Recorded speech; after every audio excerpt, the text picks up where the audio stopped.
6:05. So I want to thank all of you for joining us. I know we'll have some more people joining us as we go along. Welcome to our webinar this evening, Cougar Spirits. My name is Mike Bidet, class of '89. I am the AVP for Alumni Relations. We're so proud to welcome you to another edition of the UH2U webinars presented by your University of Houston Alumni Association. We are in this new world of COVID and digital learning. So we thought with all the serious topics that we've had lately, we would go ahead and have a fun topic. And tonight we are right in that wheelhouse. And a few housekeeping items as we get started. I want to remind all of you to keep your phones on mute. You can use the speaker view on your Zoom camera, which will pull just the person who's speaking up to the front so you don't watch everybody else's shenanigans going on in the background. And you'll want to have that pulled up to the front. You will be able to ask questions in the chat as we go along. You'll see there's a chat feature on the bottom of your screen, and you'll pull that up and it'll be on the right. And we will have an open Q&A at the end. And another quick reminder, those of you who just joined us, our next webinar in UH2U is a very big one. President Renew Couture will be joining us for an alumni town hall on Monday, August 10th at 7 o'clock. And you'll get if you're a Life member, you've already received an invitation to that event. And if you are not a Life member, you should be, but you will be receiving an invitation to that event tomorrow. And we hope you will certainly join us for that. So let's get started. I want to introduce our guests today. They are esteemed. They are loyal Cougar supporters. We will make sure they are not on mute. And what I will do is I think I will introduce our friends from Coletta Creek first. Ryan Baird is the class of 2001. He is the co-founder of Yellow Rose Distilling, which is prior to Coletta Creek, Houston's first whiskey distillery, ultimately leading to the successful sale of that business in 2017. Ryan is a graduate of both of the fine universities in Houston, the University of Houston, with a degree in electrical engineering. And from Rice University, he has his master's in business administration. He's also a regular guest lecturer at both Rice and the University of Houston in the field of marketing, strategy, and entrepreneurship. So Ryan, thank you so much for joining us. Where is he? He's right there. Ryan, how are you? Thank you so much for joining us. Our other guests today, and we will speak to all of them in just a moment. Julian Gerardo is the head distiller of Gulf Coast Distillers, alongside Carlos de Aldecoa, class of '97, president and founder of the Gulf Coast Distillers, and under the mentorship of legendary master distiller Dave Pickerel. Julian oversaw the creation of the distillery in 2014-15. Today, he continues to manage the distilling process and operations, and even guides tours through the distillery to share his knowledge and passion for the spirits world. And joining him is the Gulf Coast Distillers bar manager, Mike Cosby, who combines his love of food and knowledge of distilling the finest spirits by creating a full drink program for the distillery's tasting room that will pair well with his food. His journey is with Carlos as the president, who's our alum, started in 2007 when they were operating the coffee plant Maximus that everybody wonders, what's that big plant right next to the University of Houston? That big white siloed plant, that is the coffee plant Maximus. Mike went on to work his way up the ranks, and he is joining us here today. So welcome to Julian and Mike and Ryan. Thank you all for being here. Everybody can hear me correctly, right? Good? Yes, nodding. That's wonderful. All right, so we're going to start, I believe, with our friends from Coletta Creek. But we'll have a little conversation, and then we'll make a drink. So Ryan, engineering degree, master's in business administration. Give us your story on how we ended up talking to you today about your fantastic bourbon. Sure, thanks, Mike. Hopefully everybody can hear me okay. Let's see. Everyone always wants to know, how do you get into the whiskey business? And I'm sure Carlos gets asked the same question. And my journey kind of started back in, I guess, the late 90s when I started attending University of Houston after graduating in 2001. I went to work for some of the tech companies in town, Compaq, which then merged with HP. I used to design servers for those guys. And then after that, went to work for a company called Flextronics and then Micron Semiconductor, and used my engineering degree for quite a number of years. But I guess I woke up one day and just realized there had to be something more fun than tech. And I watched the dot-com bust of 2001 after I came out of school and thought, what else could there be? And one day sitting around with a couple friends of mine, we said, hey, let's figure out how to make some alcohol, because worst case, if we can't sell it, we can at least drink it all, right? So that was our first foray into making whiskey. Wow, that's interesting. And then so you started Yellow Rose, and then you had Yellow Rose until what, 3 years ago, almost 3 years ago, Yep. something like that. And then you enjoyed that so much, you decided to sell that one and start over. So tell us about Coletto Creek.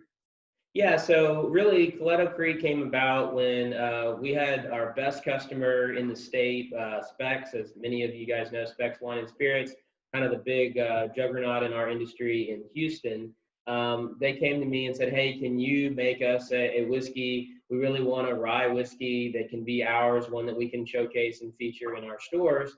And so I said, sure. And this was while we were still at Yellow Rose. And so we started Coletto Creek with the rye whiskey. And then, excuse me, and then we expanded the line after the sale of Yellow Rose. And in the sale, I worked out a deal with them to help continue the production side, because I realized I enjoyed the sales and the marketing process a lot. And I knew how to make whiskey, but I wanted to have somebody do that for us. So we've got the great team over there at Yellow Rose that makes all the products for us.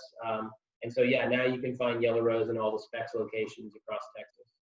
So just before you start to make your cocktail, which I see as a maple bourbon peach smash, which I've been looking forward to all day, what's the history of the name? Yeah, so we love Texas history, and I just thought what would be a cool story. And so a lot of people know the story of the Yellow Rose of Texas, but most people don't know why Coletto Creek is so special. And so, back in the 1800s, when the battle was going on, right after the Battle of the Alamo for Texas independence, there was a battle down in Goliad, Texas, and near Coletto Creek. And so that battle was super important. And later, when we had the final battle for the independence of Texas right here in Houston, there were cries of remember Goliad and remember the Alamo. So I thought, well, the Alamo is so special, and Coletto Creek itself, the location is really special. Why not name the brand Coletto Creek to remember that history? So that's where the name came about, and the brand really pays tribute to the Texas history. We're all about that. So. And fantastic. And under the brand, you have rye whiskey, bourbon, and blended whiskey. Yeah. So we've got three. Yeah. So we've got three different products. We're going to make a cocktail today with the bourbon, but to give you a little background on each of them, the rye whiskey is 43% rye. 43% alcohol. To make a rye whiskey, it has to be made with at least 51% rye grain. So ours is a pretty high rye mix. It's great for classic cocktails. So for those of you who like old fashions and Manhattans, I encourage you guys to give that a try. It's very reasonably priced on the shelf. So that's the rye whiskey. The other product we have is the blended whiskey. And this whiskey, I like to say, is the polar opposite of the other two. So if you're not really a whiskey drinker, maybe you drink Crown or some other Canadian style, so you like sweeter whiskeys, I encourage you to give the blend a try, because it's got this nice sweeter vanilla flavor. It makes great cocktails. In a little while, we'll turn it over to Tanya and have her make some cocktails, but we love using the blend in cocktails as well. And then the final product that we'll focus on a little bit today is the bourbon. That's 46% alcohol, and so it's a little bit higher proof. And so we love that one. It is a traditional bourbon, 2 to 3 years aged. Then we finish it in wine casks. And so we had made a product many years ago when I was at Yellow Rose called the Double Barrel Bourbon. It went end of life, and I always knew that was going to be a great seller, and so I wanted to kind of reinvent that. So that's what this product is, aged whiskey and then finished in wine casks. Wow, okay. So we're going to make something fantastic. I will tell you, I have my full bottle over here, but I'm working on my 3/4 empty bottle today to finish it off. All right. So, obviously enjoy it very much. So introduce your guest to us and who's going to be in charge. All right, so we're going to swap places here. And so this is Tanya Briney. She's also a U of H alumni. And I've known Tanya now for quite a while. She handled events for us at Yellow Rose, and now has left that and does some marketing stuff on her own. And so she is helping me and has been helping me with the Coletto Creek marketing. So I'm going to turn it over to her, and she's going to She has definitely become our cocktail expert, so I always lean on her when we have an opportunity. So she's going to share some creations that she has come up with today. Awesome. Thank you so much. I wouldn't call myself an expert, but I do like to tinker, tinker in the kitchen. And I love to tinker with whiskey. And I really didn't have a palate for whiskey until I started working at Yellow Rose. And I absolutely started enjoying it. So I started with a blend. So I recommend anybody that's not used to drinking whiskey, start with a blend and kind of warm your palate up to it. It does take some getting used to. But I've come a long way, and now I actually appreciate a bourbon just smooth. So I don't need all the extra added sugars and flavors and things. What we're going to do today, though, is we're going to combine a maple syrup with, I have peaches here. These were frozen, and I just thawed them out, but you can use fresh peaches, and a little bit of mint leaf. And if you'll hand me that ice bucket. So does everybody have a muddler? You know what a muddler is? One of these little gadgets right here. This is key to getting a good blend in anything you're trying to muddle. All right, so what we're going to do is we are going to add some peaches, and about a half a peach is what you want. So I'm going to put some peaches in my shaker, in this case a jar shaker. And since these are thawed from frozen, they're not going to need a whole lot of muddling. About a half a peach. And then I'm going to add my mint leaves and the maple syrup, about a ½ ounce of maple syrup. Oh, we need to open this up. I am following along, Tanya, just FYI. Have you ever had, have you ever tasted the blend of maple with bourbon? Like, I don't think I have. So it's kind of a hot trend. If you'll notice, they're selling maple bourbon syrups. Yeah. Trader Joe's has that a lot. It's a great combination. So instead of a simple syrup, we're using a maple syrup. Okay. And so I'm putting a ½ ounce in there.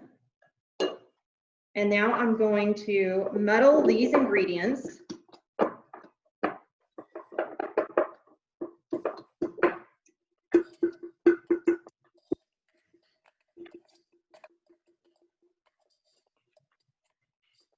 All right, so now we're going to add some ice. We do need a musical interlude for this, some old game show background or something, right? All right, ice. How much ice do you recommend? Does it matter? Well, you only need enough ice basically to keep this chilled while you're shaking. So this is not your drink that you're filling with ice. In addition to this ice, you're going to need ice in the glass that you'll be drinking from as well. So go ahead and fill a glass with ice.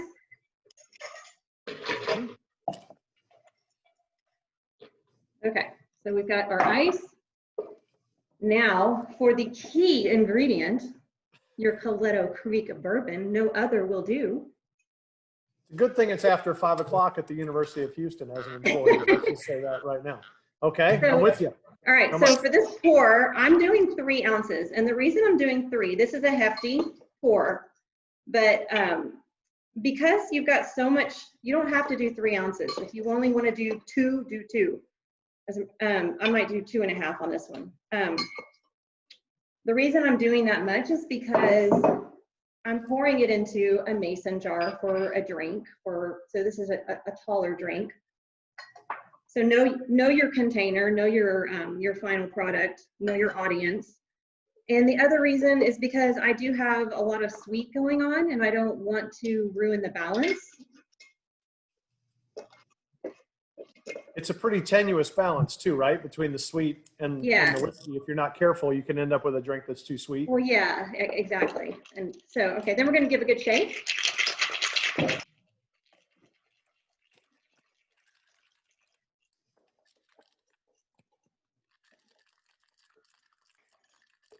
All right, so now we want to do a strained pour. So we're going to use our strainer here. We don't want to get all of the gunk in there. We just want a nice good pour.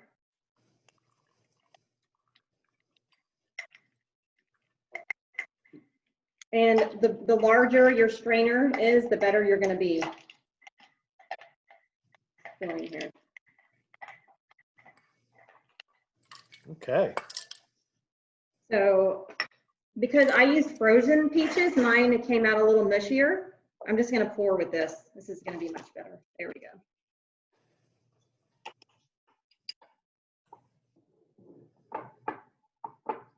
go. Is this a standard drink you can order in a bar? No, but So you'll have to, you're yeah. going to make this one at home. You're not going to expect the guy at right. And that's kind of the fun of it. Steakhouse to know it. Okay. So you see, I ended up with quite a bit here. Huh? So we're going to top this with, I'm using Topo Chico, but you can use any sparkle beverage you want that doesn't have sugar, because again, we've got a lot of sugar going on here with the peach and the maple syrup.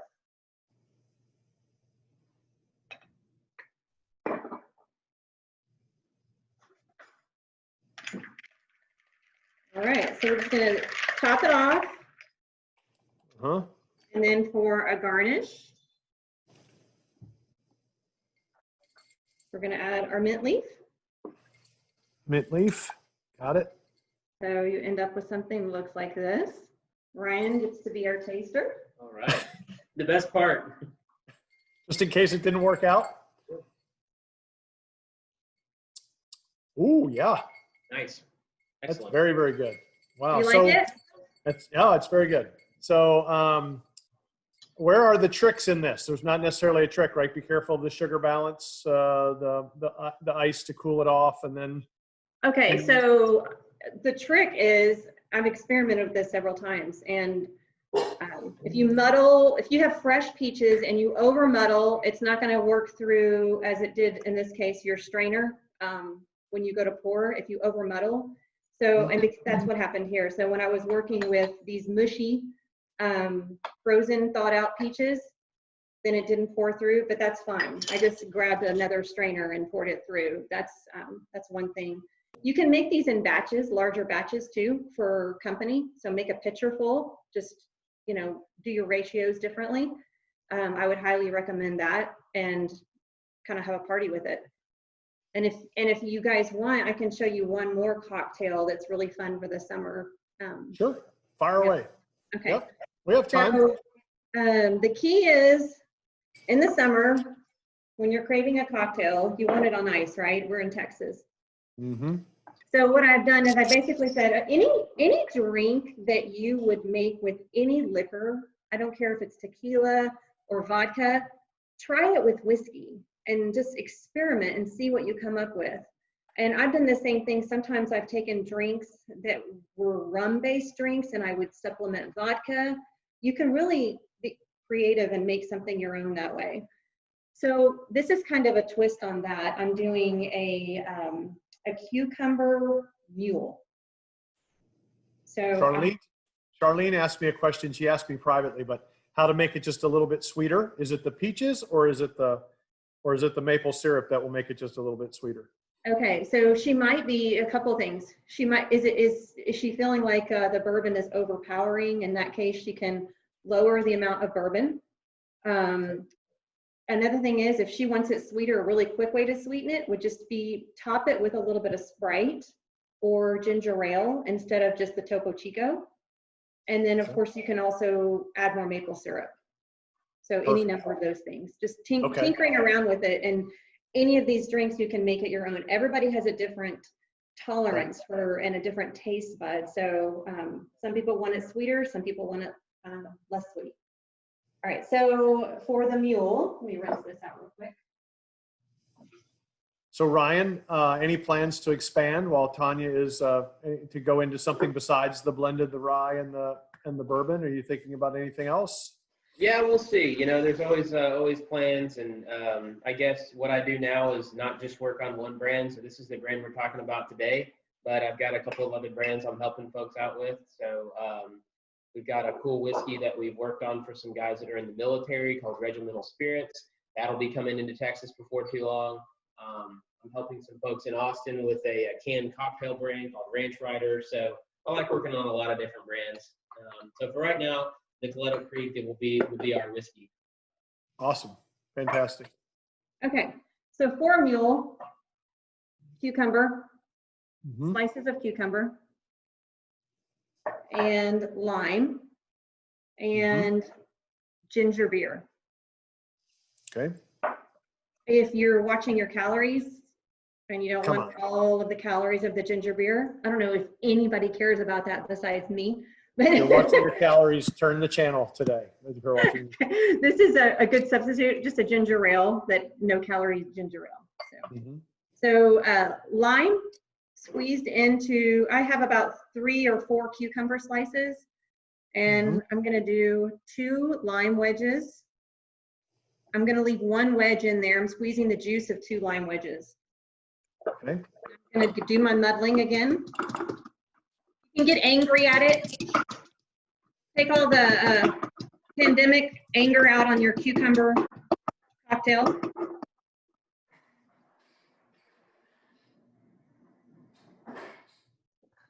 So again, we're going to fill with ice. There's the cup we're going to use. Sorry, everybody. I had to go for more ice. The problem with being the host is you don't get to try all of these. I'm leaving all the tasting to Nancy Clark. She's been making all of these right now. She'll be tasting them all, and she'll be taking a vacation day tomorrow. So for this one, I'm going to put 1.5 ounces of bourbon. And for everybody, we will post these recipes. I guess they're called. Are they called recipes or drink recipe? Are they recipes or are they called something else? No? Yeah, definitely recipes. Okay. We'll post these up on the website as we go kind of quickly. And don't forget, you can ask your questions in the chat, and we will have a little Q&A at the end. But Q&A as we go along is encouraged because it fills in the spots, right? Martha Stewart can't talk all the way through, and neither can what's his name? Emerald can't talk all the way through while he's cooking and making stuff. So you got to have some filler. Well, that looks good. Right. So copper mugs are always fun.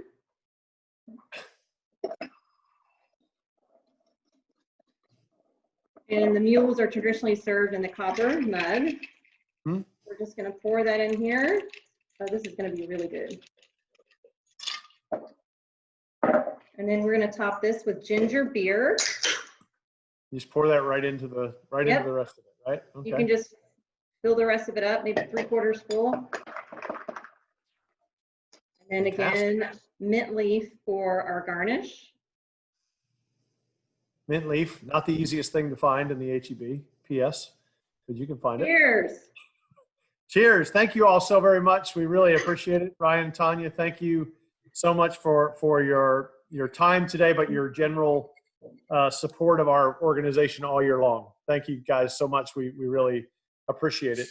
If you want to stick around for a few minutes till the end, if there's some questions, great. If not, Ryan told me, Tanya, he was going to clean up the kitchen area. So yes, thank you. Thanks for having us. This was fun. Yeah, absolutely. Thank you all so much. So we're going to move over to our friends at Gulf Coast Distillers, excuse me, and talk to Mike and Julian. Where are they here? And I hope I'm saying Julian's name right because I have this Northeastern mentality and I just go right to Julian. If it's Julian or something, please correct me. Okay. That's fine. Don't worry. Great. So thank you guys for being here. And you have a couple of drinks you're going to make us. But first, quickly, we read your bio and your history with Carlos and how long you've been with such an interesting distiller, starting in the coffee space and then working your way into the liquor space. You know, give us a little background on how all that kind of happened and just saw an opportunity in the market and moved over, or give us a little history of the distiller. Yeah, well, I have been with the company for over 13 years. As you said, working with coffee, I learned how to cup coffee. Between cupping coffee and tasting whiskey, there is a huge difference, but you're also training your tasting buds. So 4 years ago, the owner of the company, Carlos, he decided to set up a new distillery, and that's how I came aboard. He wanted me to dive into the whiskey world, to learn how to make whiskey. We had a huge expertise in manufacturing. For over 25 years, we have been in this same place doing coffee manufacturing. So we wanted to put together our expertise of making coffee or on manufacturing and be able to make whiskey. So we have the equipment, we had the people, but we didn't know how to make the whiskey. So we hired David Pickerel, which was a very well-known distiller. He was the master distiller of Maker's Mark for 14 years, and he was the mastermind behind the Whistle Pig Rye. So he came over here as a consultant. He taught us how to make whiskey from the beginning to the end. It was a learning experience. He was my mentor. And from there, I just started learning about whiskey, how to make a really good whiskey. And right now we have been going on for 4 years. And we are very proud of have a few products already in the shelves, like the Texas Giant Bourbon and the BJ Hookers. And that's how I came up to here. Wow. And just let's be honest, it's a fun gig, right? Making liquor. Oh yeah. It's a very interesting game. I mean, I have whenever we're bottling, we have to taste every single barrel. So that's a very sacrificing job. Horrible. Yeah, I know. So somebody has to do it. I do it, and they pay me for that. So yeah, I love my job. Wow. Well, thank you guys so much. And Mike, and you guys both are you, I know that we started out with Texas Giant first, right? And then the vodka comes next, or what was the order of the liquors at Gulf Coast? Correct. Yeah, we started with the Giant Bourbon. This is our flagship product. It's a truly Texan product. From beginning to the end, it's all Texan, made with local grains, non-GMO grains, sourced locally, made all in-house. So this is our main product. Then BJ Hookers, it was a distillery that was here in Houston. Unfortunately, it caught fire. So they had to close down the distillery, and we purchased the brand.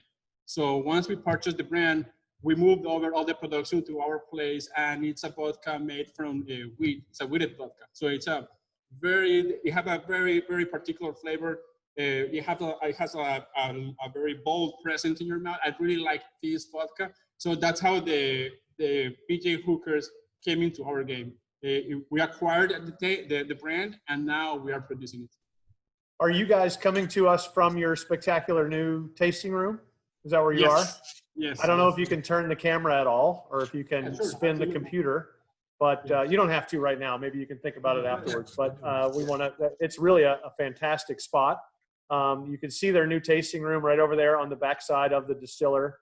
It's just absolutely spectacular. We had an event over there for our Cougar 100 folks in our new business network. And those of you that are out there looking for great meeting spots, of course, we're in this meeting space right now about who can meet and when. But when that's all passes through, we'll be able to have a few more events over there, right? You guys are probably getting lonely over there with that beautiful space and not many people getting to come in, right? So yeah. We really miss our visitors. I mean, it's a different atmosphere when nobody's around here. I really like to talk about whiskey. I like when we have our tours, when we have people around looking at our process and asking questions. But hopefully that will come to an end soon. And then last thing I want to throw in there, I mentioned the little era that we're living in now. You guys really stopped maybe not to stop completely, but you changed your whole business model when COVID hit and started making sanitizer for the community. So tell us how that happened, and just, I know that was a great community effort you guys put in. Yeah, that was really an encouraging situation from our boss. He really wanted to change and shift directions for all the distillers. And you have some right there. Hand sanitizer. So yeah, we switched directions. We moved all the personnel to produce hand sanitizer. We set up the plant in 5 days. I mean, we never stopped until we got the plant ready. It was like we were working in 2 shifts for almost a month. We were working Saturdays after Saturdays. It was a huge effort from all of us, but we all knew that it was for a good cause. Most of the first runs of production, they were all donated to the first responders to the hospitals. So we really wanted to give back to the community. We really wanted to help. And at the same time, we put a product in the market that is also made here, and we are very proud of it. Well, on behalf of those folks who probably won't let me speak for them, but I'll just say thank you anyway. So thank you for doing that. That was a pretty amazing gesture on your part. Okay, so back to our drinks tonight. You guys are going to make a couple of them for us, I think, not from the hand sanitizer. But go ahead and take the show. I don't know who's going to make them. Which one of you is going to make them? That's going to be Mike. I'm going to let Mike take over. He knows how to make really good drinks. Whenever you guys can come back to the tasting room, ask for him. I'm pretty sure he's going to give you a very good service. So, we had an event there, and I believe Mike may or may not have made more than one for me. So yes, I'm aware of his work. Yes. So, okay, Mike, take it away. Tell us what you're going to make and fire away. Thank you, Julian. Appreciate it. Hello, everyone. How you guys doing today? All right, so today we're going to start off with our Giant 80. We're going to be doing a bourbon drink. Get this all set up right. So we have several other brands. We have a Giant 91, which is 91 proof. We have a Giant 95, but we'll be working with the Giant 80 proof. And you can find this anywhere at almost virtually any liquor store. It's going to be a majority of the specs, and you'll find all the total wines. So I'll be working with this, and we're going to be doing a bourbon smash. Some of the ingredients you're going to need. You're going to need some of these delicious cherries. I don't know if you can see here real quick. So you can find this at specs. It's a very good cherry, and we want to use the cherry juice out of this. So this will make the drink real nice, besides the bourbon.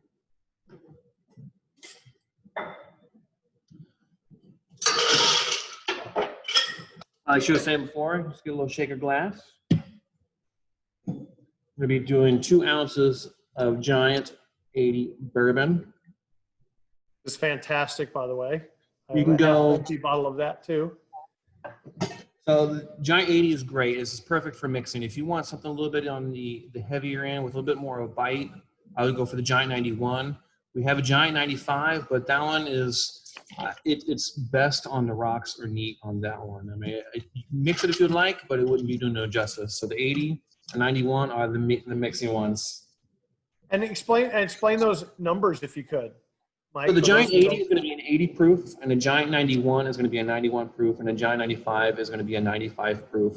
They all come from the same mash bill. But what we wanted to do is kind of give you the taste difference between 80 and 91.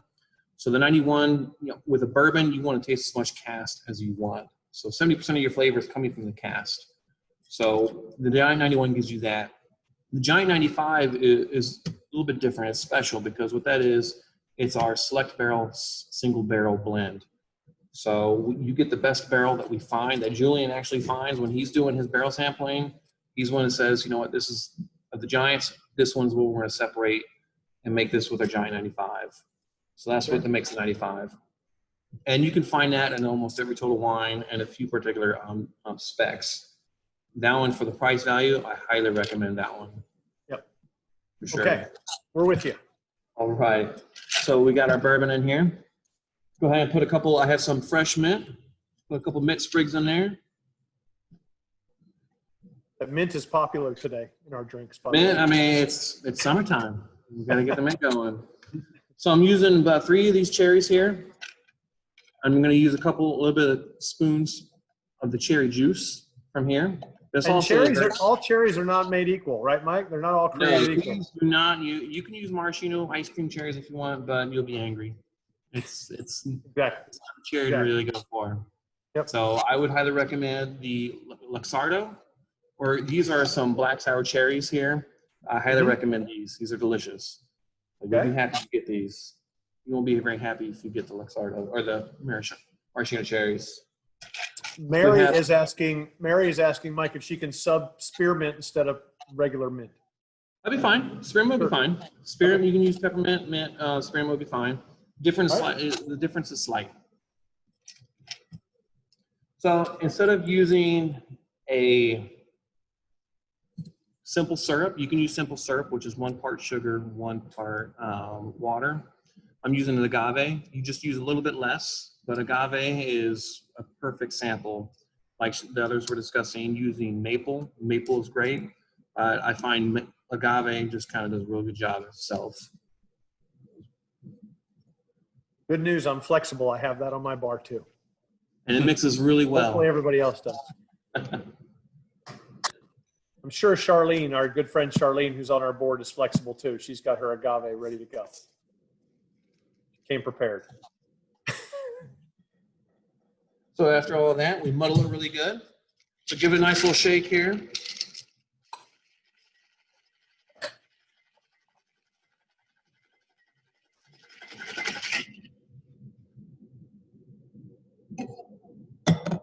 Nancy is asking, while you're making that, Mike, what's the story behind barrels? What type of barrels are used at Gulf Coast?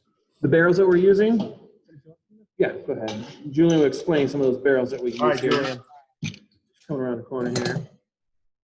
He needs more airtime anyway. He wanted more airtime. All right, so the barrels is a big thing when you're making whiskey. As Mike was saying, 70% of the flavor comes from the barrel. And in order for you to produce a bourbon, you have to put the whiskey into a brand new oak barrel, and it has to be charred.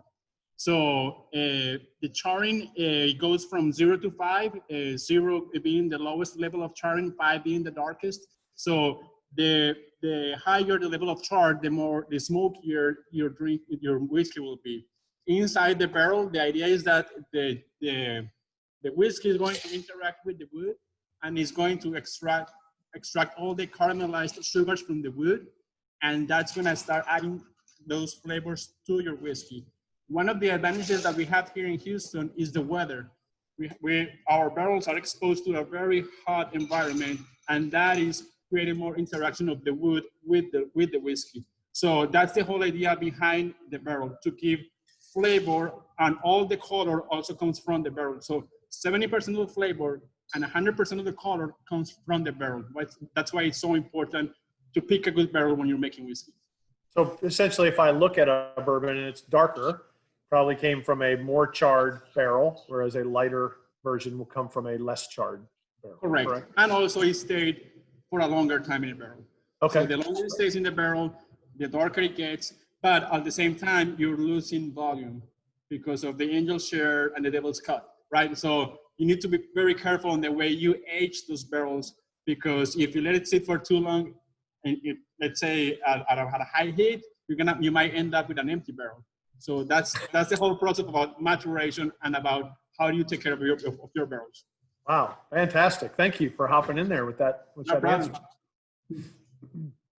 And Savannah, by the way, on our webinar had the answer dead on. By the way, you have to give Savannah points for having the answer correct. She answered Nancy's questions. Okay, Mike, go ahead. You're up. You're still on. The last part is you want to add your citrus. You just want to add your lemon to it, and after that, you just want to garnish with the lemon or the cherries and the mint. And the best part is drinking it. And in a party, how fast can you make that drink? Will you make those in any parties, or you pre-make a barrel of it or something, right? You make a bunch of. Make that real quick. Sure you can. All right. So you have one more for us, right? Using the BJ Hooker's vodka. Is that correct? Next, I'm going to use the BJ Hooker's, like Julian was saying, is a winter wheat vodka. This is an extremely smooth, beautiful vodka. Price point is right there. I challenge anybody who is a Grey Goose fan, really try this. I mean, you're going to get your money, you get your run for your money here. So on this one, we're doing a mint to be. So we're going to use fresh mint, fresh cucumber, fresh lime.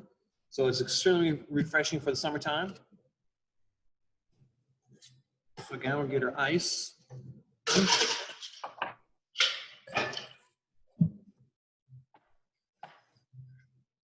You can use 2 ounces of the BJ Hookers or more, but 2 is great. You want to sweeten this up with agave.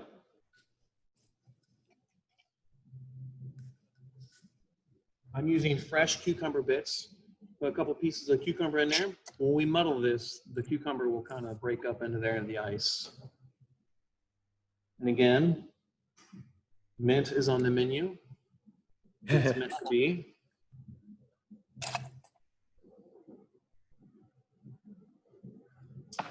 A little bit of lime juice. So I'm using a cucumber, you can see it here. It's kind of a cucumber syrup here. It is a little bit sweet, so you do not have to use it. If you do use it, A little bit goes a long way here, but if you do not use it, all you need to do is just simply add just a little more cucumber, or you can add a little bit more sweetener to it, and that will help it out. But this kind of really helps out, give it the real cucumber essence here. And all you really need is about a 1/4 ounce of this in here. While you're doing that, Mike, have you ever invented a drink? This is it. This is the one. This is it?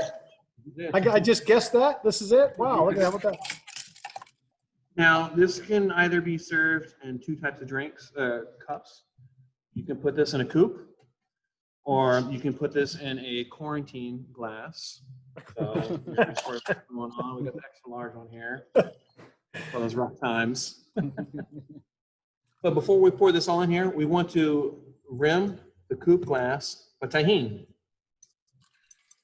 Everybody's a little familiar with tahini. Which is hard to find, by the way. Where do you find that in the store? I usually find HEB. You can find it next to like mangoes. You can find Fiesta, any Michicana, whatever. Kroger by the fruit. It's in Kroger by the fruit. I was unsuccessful. I was unsuccessful in finding that today, but I'm going to find it tomorrow. Charlene was on it. Like, believe me, it really helps out, bring out this drink. I mean, with the tahini, with the citrus to it and everything, and the cucumber, makes it great. So just simply rim the glass here. Is this what you've always done, Mike? Have you used something else? Did you do something before you were a master drink maker? No, I was. I went to Art Institute of Houston for culinary arts. I did that, and so, but I didn't really pursue that. So I started working with Carlos back in 2007. So I was a sous chef for a little bit. Worked front of the house, back of the house. So I've always been kind of intrigued with the restaurant. You know, when I started. Yeah. My first job was restaurant business. Then I grew. I know you're making these today, but do you have a favorite drink to make? I mean, what's your favorite drink? To be honest, mixed drinks are great. But I really like my bourbon neat.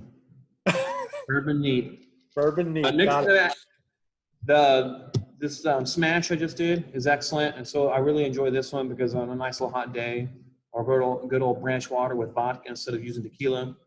Just a little bit of lime, lime juice, Topo Chico, and vodka. If you want to, just put a tad bit of agave in there, just kind of give it a little hit of sweetness. That's real good on a nice little hot day. And you're right. This BJ Hooker's vodka is really quite good. It really is quite good.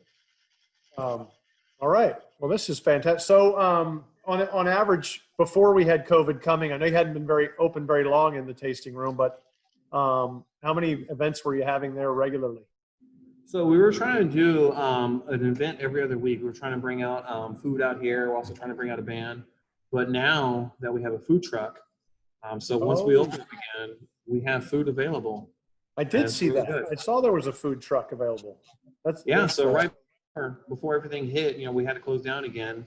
We were able to serve, I think, a weekend or two with food, and it turned out really well. And so we had some different things going on. Then hopefully, once this thing gets over again, we can start, you know, serving everybody again with food. Well, this is a very trusting group we have on today. So I'm gonna let Stacy, if she's still there, she can unmute herself. Stacy, will you tell us what your favorite part of that drink is? Woo! It's everything. So I like the cucumber. I'm kind of a light summer drink anyway. And then the tahini, I think, just took it over the top. And we just found these our coupe glasses. I've been trying to figure out what to put in it, and now I know what I'm doing. There you go. Thank you guys. You're welcome. Okay, well, we have time for a couple questions. If anybody has any, you can just put question in the question box, and we will shoot that. So these are summery drinks. What is your favorite kind of as fall gets here and winter gets here? What's that comfort drink when it gets a little bit cool outside? What's a good bourbon drink? I mean, I'm an old-fashioned guy, right? I just love old-fashioned. But what's a good drink in the wintertime to warm you up just a little bit? I mean, you kind of hit on the nail. I mean, the good old-fashioned is perfect. It's nice and sweet. If you come here, we'll smoke the glass for you. I don't know if you ever get here, we can smoke the glass for you. But you know, that kind of warms you up. Just that nice wood smell of the glass as you're drinking your old fashioned kind of warms you up. We do also have we use our bourbon with our Capio drink, which kind of toasts you up a little bit. Okay. So a little bit of coffee, the best worlds. We have Capio and we have bourbon. Everything. Wow.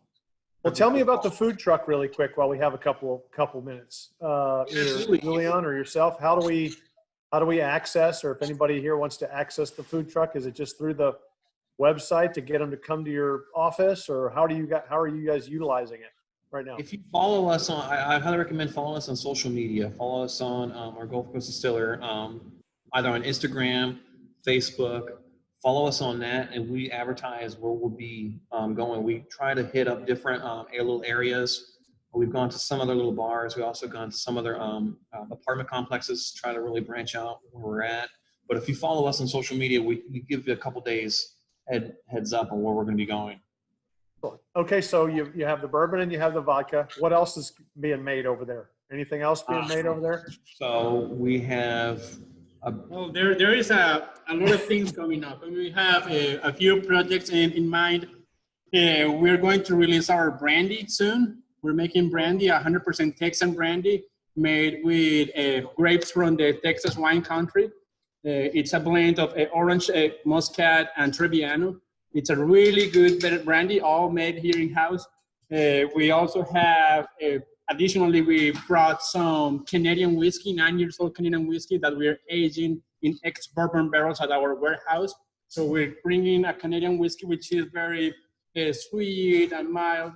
And then we're gonna give it that Texan touch with aging those that juice in an ex-bourbon barrel for maybe 6 months or a year. So that's also on the way. We have some experimental batches. We just opened up our brewery. This is gonna be our brand, Texas Beer. So we also have beer. So besides beer, coffee, and whiskey, I mean, I think that's all the things we need to do. So we have plenty of things to offer to you guys, and more things are coming up. So, so we can follow you on Twitter. Are you on Twitter? Twitter, Facebook, Instagram? We are on, Twitter, Facebook, Instagram. And we can, when they're asking about what, TikTok, you name it. They're asking again for the name of the food truck. What is it? What's the name of the food truck? It's Benzen Food Truck. Benzen is the name of our tasting room. Right. We decided to name it Benzen in honor to Uncle Ben's rice. For those who doesn't know, this was the old Uncle Ben's rice factory. So we want to keep that name because we think that the spirit of this building is very industrial and it has a lot to do with the history of Houston. So that's why we decided to name this place Benzen Tasting Room, and at the same time, the food truck is going to be named also the Benzen Food Truck. Wow, that's fantastic. I knew there was some history in there somewhere, and I knew you didn't wear that shirt by accident. I knew there was beer being made in that building. That's why I asked. So we have time for one more question if anybody has one.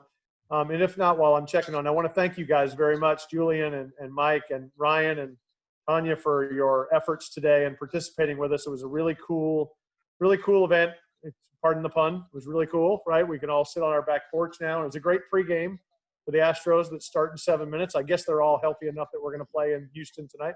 But I hope all of you stay healthy, and thank you for your support of the University of Houston and our Alumni Association and all of our friends. We hope we get to see you face-to-face sometime soon. I know you guys said, I know Ryan mentioned earlier, Specs and Specs specifically, but Total Wine, and you can buy yours at all of those places as well, right? Total Wine, Specs, and some other spots. Okay.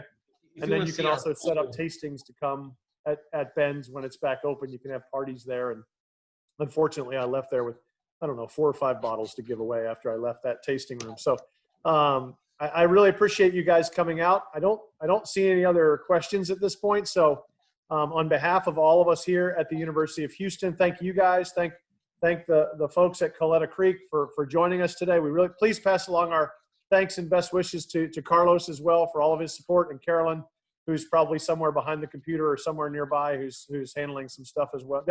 There she is right there. So thank you all so much for doing it. Ryan, I saw you guys come on. I didn't know if you had gone to wine and cheese and you were still. No, We're still drinking. We're drinking.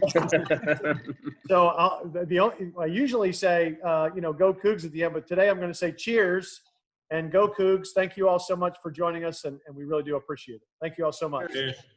Cheers. Good night, everybody. Thank you all so much. Go Cougs.